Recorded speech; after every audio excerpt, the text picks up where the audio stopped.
Hey everyone, and welcome back to another SkillCapped Valorant news video. Today, we have huge news regarding the next few months of Valorant, so if you want to know what to expect, then be sure to stay tuned for this whole video.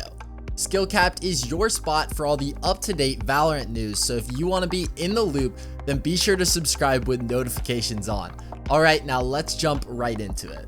So to start us off, on June 29th, the official Valorant YouTube channel released a video titled What Comes After Launch.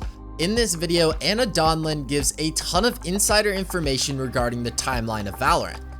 And before we dive into any of the specifics, it's a good thing to know what episodes and acts are because this terminology is used a ton in this video. So episodes are defined as the longer time frames in Valorant, and they last around 6 months each.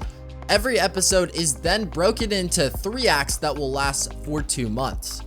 Right now, at the recording of this video, we are in episode 1, act 1. Since this act got released on June 2nd, then we can expect the second act to start somewhere around the 4th of August. In our last Valorant news roundup, we touched on some data mine dates that were found in the Valorant files, but now we have a better look at the whole schedule for the rest of episode 1.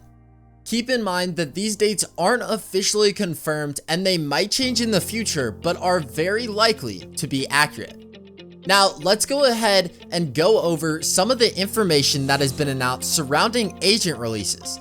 Anna had this to say regarding new agents on the timeline. Agents will release at the beginning of an act, so if your math skills are awesome, you figured out that we're targeting about 6 agents a year. This is another place where we're going to need a little flexibility because we really need to follow your cues here. How many agents are too many? How many are too few? But right now, 6 is the sweet spot, so 6 is what we're targeting. So what do you think about this? The devs have already previously stated that they don't want to run into the problem where they have too many agents, and if we're adding 6 agents every year, that does seem like a lot. Let us know what you think about this. Along with all the added agents, the devs also plan on releasing battle passes at the start of every act, and even though there will be some gameplay changes when it comes to the acts, the main changes of the game will come with the introduction of a new episode. Anna stated that the devs wanted the start of every episode to feel like an evolution of the game.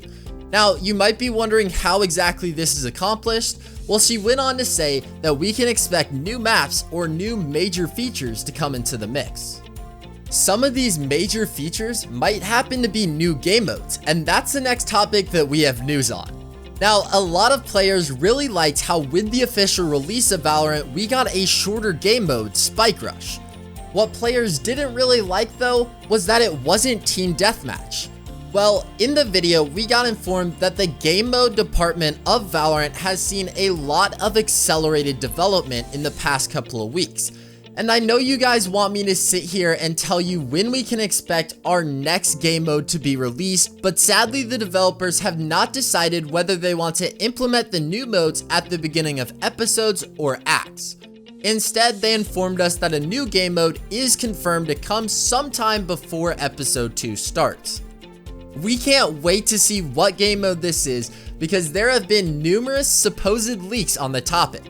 For example, there has been a team deathmatch mode and even a Valorant Battle Royale. And if you didn't already know about this, then you need to go check out our most recent Valorant news roundup where we break down a ton of leaks regarding the agent Killjoy, and we even go into the future game modes we could be seeing. But before you do that, be sure to watch the rest of this video because we still have a ton more to cover. Something else that Anna touched on in this announcement were a variety of different changes coming to ranked. So a bunch of great improvements are coming. Those are things like early surrender, the ability to remake matches, timeouts. We want to get a little more protection in there for our streamers. We've also made a number of UX improvements based on feedback we've heard from you. And then obviously you're going to see the regular cadence of bug fixes and balance changes in order to keep the game in a really healthy state. We've already received the ability to surrender early, but great news is that a remake feature should be going live soon. This will likely mean that when a teammate doesn't connect at the start, you'll be able to remake the game instead of having to play it out 4v5. Additionally, we'll be getting a much needed timeout feature so that if someone is AFK, you can pause and wait for them to come back. So in addition to new game modes to play and features, we will also be seeing some more lore added into Valorant. Now, this might excite you or it might not, but we will finally get to learn what objects are doing at each of the maps. Like, why is there a truck on Bind A site? That makes no sense right now, but hopefully in the future, everything will soon make sense. This is all that Anna said in the video, and I really want to emphasize the word said there, because while she was talking, some very interesting pictures were being played in the background. Primarily, this image right here. While Anna was talking about the episodes and acts, a silhouette of the next agent was leaked. If you're following player IGN on Twitter, then this silhouette might resemble the agent Shatter, who was data mined back on April 6th. This hair looks really similar as it has the jagged edges, but we will have to wait until August 4th to find out who exactly the next agent will be. Now, let's go ahead and move into our main leak that we will be discussing in today's video. This leak is all about the upcoming weapon skins that should be introduced into Valorant very soon. Now, we don't have the exact skins for every weapon as of now, but just recently, Floxy, one of the main Valorant leakers, added these skin names to the Valorant wiki. What we do know are the names of the skin line and what weapons they'll be for. So for example, the Dragon Collection will be the Frenzy, Vandal, Operator, Judge, and Melee skins. The Drip Collection will have an Operator, Bulldog, Sheriff, and Vandal. And the Fallen Collection will have a Classic, Spectre, Marshal, and Vandal. Not going to lie, when we first saw this here at SkillCapped, our first thought was, where are the Phantom skins at? But hopefully we'll receive more info on these skins very soon, and if you want to know right when they get released, then be sure to subscribe with notifications on. Now, those are all the leaks that have happened within the past few days, but there has been some other interesting breakthroughs happening on the competitive side of Valorant. For instance, in this Reddit post, we're able to see that the ranked distributions for Valorant's competitive mode have been released. The only exception with this graph is that these are only players that use Blitz.gg, a software that allows players to easily record Valorant gameplay. As we can see in the graph, a majority of players ended up receiving a rank of gold. This means that ranks will be distributed on a bell curve. What do you guys think about this? I know that some players prefer to have the lowest rank to have the most amount of player base, and for every rank increase, fewer players are part of them.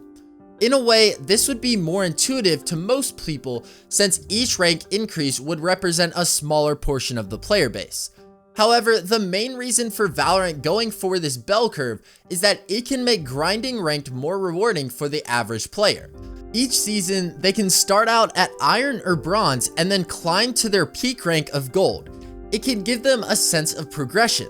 Now, compare this to the alternative, where you would start out in an Iron rank, then stop at Bronze instead, quickly getting hard struck, and that can be way less enjoyable.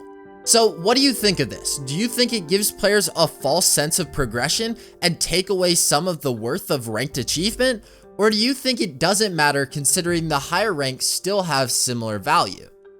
Now, jumping into the esports side of things, most recently we saw one of the biggest Valorant tournaments happen from June 26th to the 28th.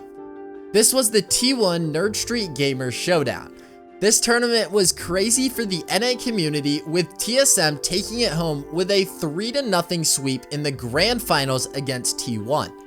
The best part about having professional tournaments now is that we can dive into statistics on all the agents. In this case, we have 3 charts you absolutely need to see. Our first one comes from Emily Rand on Twitter. This chart breaks down all the agent pick rates during the group stages of the tournament. One really interesting percentage is Sage, coming in at 89%. Now, this is the second highest pick rate, but TSM, the winners of the tournament, decided not to use her for a few games.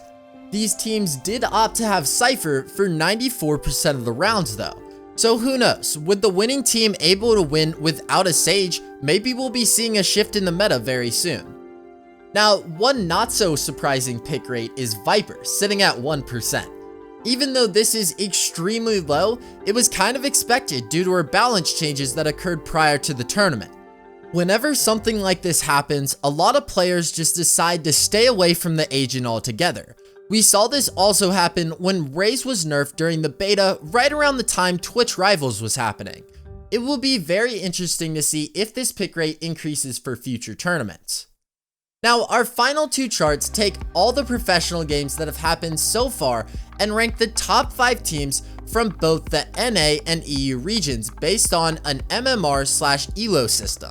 Essentially, it's trying to objectively analyze who the best teams are rather than just having an expert's opinion. For North America, TSM is far ahead in first place over 100 ELO second place. This combined with the fact that they just dominated the most recent tournament does make it look like TSM could very well be the best team in the game right now. For anyone who's looking to improve, they should definitely be checking out their games. It's also very interesting to see how Europe doesn't have any major organizations representing them. A bit strange considering that in Counter-Strike, Europe has always been considered the dominant region, with North America having to play catch-up. Looks like we'll be seeing the opposite of that play out in the Valorant Esports scene.